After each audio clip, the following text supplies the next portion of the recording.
ഞാനല്ല. അയ്യോ അതല്ല, ലോറി അടിച്ചടാ. ലോട്ടറി അടിച്ചു. ഒരു ലോട്ടറി പോലും എടുക്കാത്ത എനിക്ക് എങ്ങനെ ലോട്ടറി അടിക്കണം? അയ്യോ നീയല്ല, നിന്റെ അച്ഛനല്ലേ?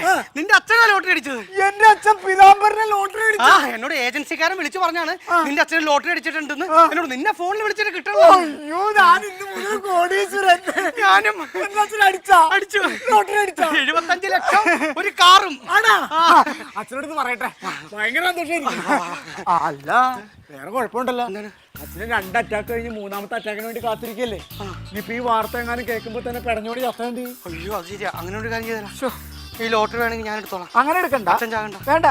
ഞാൻ അച്ഛനെ മയത്തില് കാര്യങ്ങൾ പറഞ്ഞങ്ങ് ധരിപ്പിക്കാം. ശരിയാ, പെട്ടെന്ന് പറയുമ്പോൾ ചിലപ്പോൾ ഒറ്റടിക്ക് പറഞ്ഞു കഴിയുമ്പോഴാണ് എന്തെങ്കിലും വരുള്ളൂ. അതിന് ശരി. അപ്പൊ അതുകൊണ്ട് നിന്റെ അച്ഛന് ഷുഗറും പ്രഷറും ഒക്കെ ഉള്ളതല്ലേ?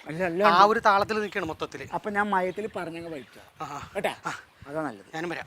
അച്ഛാ എന്റെ അച്ഛനായതുകൊണ്ട് പറയല്ല, തങ്കപ്പെട്ട മനസ്സാണ്. തങ്കപ്പേട്ടന്റെ മനസ്സാ? തങ്കപ്പേട്ടന്റെ മനസ്സല്ല, തങ്കപ്പെട്ട മനസ്സുള്ള ഉടമസ്ഥനാണ്. കാര്യങ്ങൾ നീ വേണ്ട വിധത്തിൽ പതുക്കെ മയത്തിൽ പറഞ്ഞ് മനസ്സിലാക്കിയാടാ. ഇതൊക്കെ പറഞ്ഞ് മയത്തിലാക്കി ഈ സാധനം ഉണ്ടല്ലോ നമുക്ക് ചെലവാശാക്കി ഞാൻ റെഡിയാക്കി തരാം. തങ്കമ്മേ, പട്ടീനെ അഴിച്ചു വിട്ടാടേ. അച്ഛാ ഇതെന്തെടുക്കും ഇവിടെ? ചായ കുടിച്ചാച്ചാ? വേപ്പല ഈ കോപ്പല കറിക്കിടാൻ കൊള്ളാം. പക്ഷെ ഇവിടെ ഞാൻ വളർത്തുന്ന ചില ആൾക്കാരുണ്ട്, കറി വാങ്ങാൻ പോലും പറഞ്ഞിടാൻ കൊള്ളാം. ഈ വീടൊന്നും പറമ്പോ ഒന്നും ക്ലീൻ ചെയ്യാനാ പോട്ടെ, ചെറിയൊരു കിണറല്ലേ ഇവിടെ ഉള്ളത്.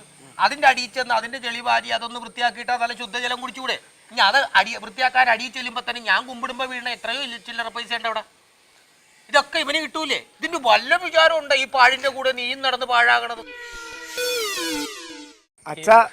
നീ തെക്ക് വടക്ക് അങ്ങോട്ടും ഇങ്ങോട്ടും കറങ്ങി കിടക്കണ നേരത്തിന് നിനക്ക് ഈ വേപ്പലയുടെ ആ പുഴു കയറിയ ഭാഗം നശിപ്പിക്കാനാ, ആ മുറ്റം ഒന്ന് ക്ലീൻ ചെയ്യാനാ, ആ കിണറിന്റെ അടിയിൽ നിന്റെ മൊബൈൽ പോയിട്ട് നീ എടുത്താ? അല്ല അച്ഛാ, ഇവൻ അച്ഛനോട് എന്തോ പറയാനുണ്ടെന്ന്.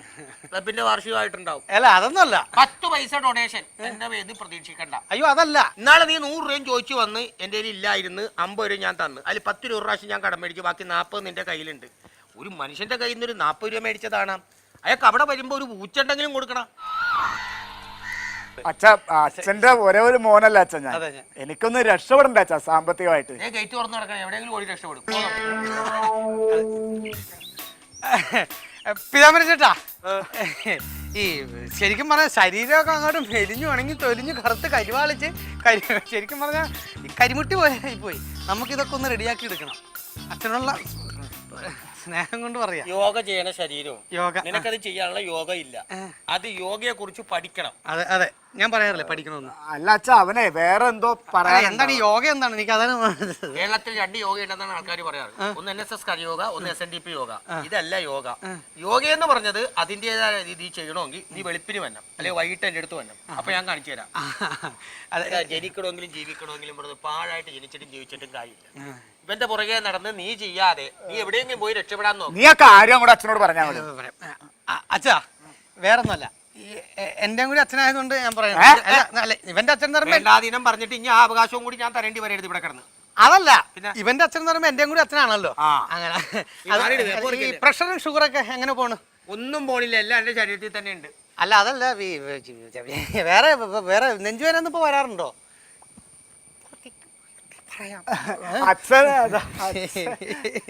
എന്തൊക്കെയുണ്ട് വിശേഷങ്ങൾ? ഒരു ബൈപ്പാസ് കഴിഞ്ഞിരിക്കണ ആളാണ് ഞാനൊന്നുകൂടി നീ ആലോചിച്ചിട്ട് വേണം നീ കുണ ഇവിടെ കിടന്ന് പറയാം. കഴിഞ്ഞ ദിവസം ബൈപ്പാസ് വഴി പോണത് ഞാൻ കണ്ടായിരുന്നു.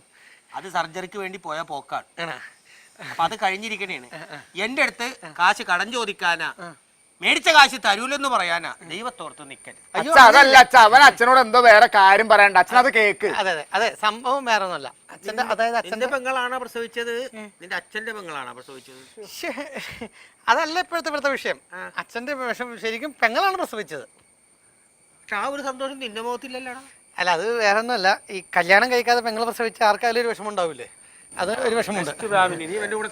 അതല്ല, ഞാനേ വന്നത് വേറെ ഒന്നുമല്ല, നമ്മുടെ സുനി ഇല്ലേ, സുനിയല്ലേ അച്ഛാ ബിവറേജിന്റെ മുമ്പിൽ ലോട്ടറി കട നടത്തണ? അവൻ ഇന്നലെ ഒരു പൈനിന്റെ കാശും മേടിച്ചോണ്ട് പോയിട്ട് അത് ഇങ്ങനെ എത്തിച്ചിട്ടില്ല ഇതുവരെ. അതല്ല അത് പോട്ടെ, സംഭവം പറയാം. അതായത് ഒരു കാര്യം ഞാൻ പറഞ്ഞിരിക്കുന്നത്, ഇവിടെ ചുറ്റിപ്പറ്റി കയറി ഗേറ്റ് തുറന്നു കിടക്കണോണ്ട് നീ ഇവനെ കൂട്ടി ഇവിടെ വന്നു. ആളില്ലാത്ത നേരത്തെ ഇവരെയും കൂട്ടി നീ അകത്തിരുന്ന് ഞാൻ കളിക്കണ ചീട്ടെടുത്ത് കളിക്കുകയോ ഞാൻ മേടിച്ചു വെച്ചേക്കണ സ്മോൾ എടുത്ത് അടിക്കുകയോ എന്തെങ്കിലും ചെയ്താ അച്ഛ അവൻ അതിനൊന്നും വന്നതല്ല, അവൻ അച്ഛനോട് എന്തോ കാര്യം പറയാനുണ്ട്, അത് പറയടാ. അതായത് നമ്മുടെ സുനി ഇല്ലേ, അച്ഛൻ വേറെ ഒന്നും ഇതായിരിക്കരുത്. സുനി കടകിടക്കി നീ ഇവിടെ സുനി ഉണ്ടല്ലോ, നീ പറയല്ല, അച്ഛനിപ്പോ നെഞ്ചുവേന ഉണ്ടോ അച്ഛാ? ഇടക്ക് മറ്റേ ഓപ്പറേഷൻ കഴിഞ്ഞ ശേഷം ചെറിയൊരു പിടുത്തോണ്ടായിരുന്നു. സുനിക്ക് ലോട്ടറി അടിച്ചു. സുനിക്ക് ലോട്ടറി അടിച്ചു. ബീവറേജിന്റെ അവിടെ ലോട്ടറി മാത്രം കഷ്ടപ്പെട്ട് വളർന്നവനാണെന്ന് അറിയാം. അതെ, അടിക്കട്ടാ, അടിക്കട്ടെ. അവനെ കടിച്ച് രക്ഷപ്പെടട്ടെ. നമുക്കൊരു ലോട്ടറി അടിച്ചാൽ എന്തായിരിക്കും അല്ലേ അച്ഛാ? നമുക്കൊരു ലോട്ടറി അടിച്ചാൽ എന്തായിരിക്കും അല്ലേ? എന്തായിരിക്കും നിനക്കാ? അച്ഛനടിച്ചാലാ? എനിക്കാ? ലോട്ടറി ആരടിക്കാനാണ്? അല്ല ശരിക്കും ലോട്ടറി അടിക്കണ അതൊക്കെ ഭാഗ്യമുള്ളവര്, ഭാഗ്യമുള്ള. അങ്ങനെയൊന്നും പറയാൻ പറ്റില്ല. ചിലപ്പോ പീതാംബരൻ ചേട്ടൻ ഒരു ദിവസം രാവിലെ എഴുന്നേറ്റ് വീടിന്റെ മുറ്റത്ത് വരുമ്പോഴായിരിക്കും പത്രത്തിനകത്തോട്ട് നോക്കുമ്പോ പീതാംബരൻ ചേട്ടൻ ഒരു ലോട്ടറി അടിച്ചു 75 ലക്ഷം എന്ന് പറഞ്ഞ് എന്ത് ചെയ്യും? അപ്പൊ ഞെട്ടിപ്പോകൂലേ?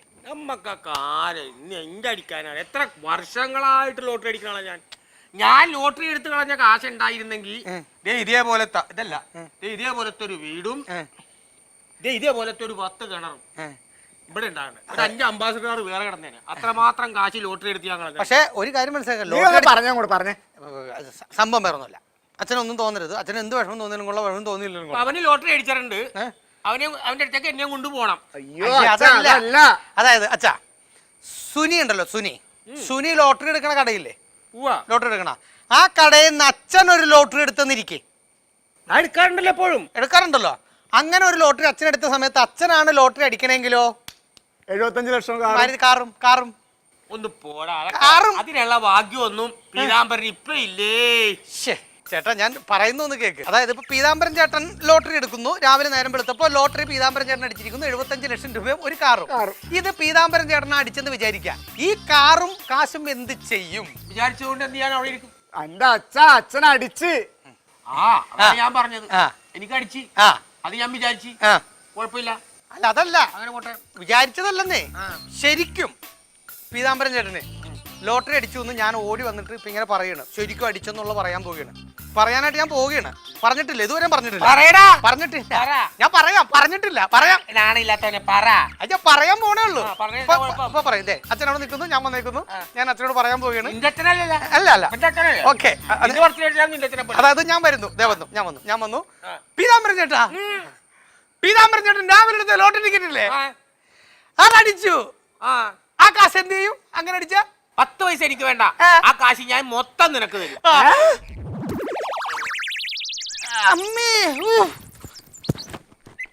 എന്തൊരു അറിയാം, ഇതൊരു ലോട്ടറി അടിച്ചെന്ന് പറഞ്ഞപ്പോ ആ കാശ് മുഴുവൻ നിനക്ക് തരുമെന്ന് പറഞ്ഞപ്പോ അത് താങ്ങാൻ പോലും ശക്തിയില്ലാത്ത ഊളനെയും കൊണ്ടാണ് എന്റെ മകനൂള നടക്കണത്. നാണമില്ലടാ നാറി.